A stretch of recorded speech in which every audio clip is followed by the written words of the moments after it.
Before we go, we'll show you why one group of students had its last class of the year with snow still on the ground.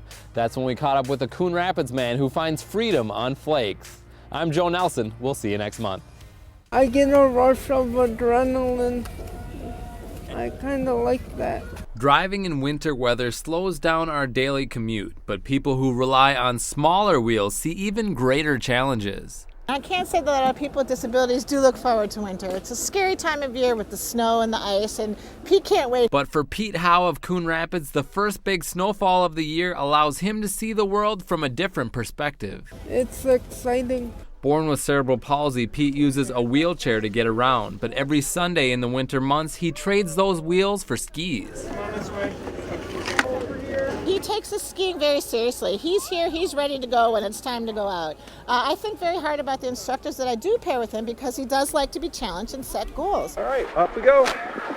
And you are skiing. With the help of volunteer instructors, Pete and more than 100 others whose abilities vary strapped into their skis this year as part of the Courage Kenny Rehabilitation Institute's ski and snowboard program at ski hills throughout Minnesota and Wisconsin. We have a very wide variety of folks that come out to learn the sport of skiing and snowboarding. Ranging from disabilities from having a spinal cord injury to cerebral palsy to being on the autism spectrum. It's just a really wide variety of folks. The youngest age student we have is 6, and I think the oldest this year is in his late 60s. We've had students up to their 90s before, so it's really just everybody coming out to enjoy the sport together. To carve their way down the slope, some students use sit skis with 1 or 2 skis beneath them. Outriggers, either fixed or handheld, help them make turns without falling. Others are stand-up skiers without any adaptations. We see a lot of folks that have had some type of injury in their life, whether that's a spinal cord injury or maybe a stroke, that they were once a skier before their injury and now they want to get back to it. And so then they come to us and we get back out on the hill. Over time, I discovered I liked going fast and over bumps and stuff. After many trips downhill, Pete's skill and passion for the sport have gone up. He likes to go on the difficult runs, and definitely he's got the need for speed. I've even advanced since I began. I used to have fixed outriggers.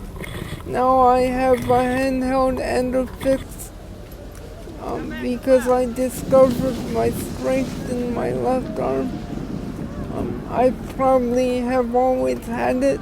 I just didn't realize it till several years ago. Pete is just one of the students where he likes to go fast and likes to go hard. So in some ways he kind of tests our volunteers a little bit and really pushes it and just has a blast out there. And it's more of a challenge for them to keep up with him.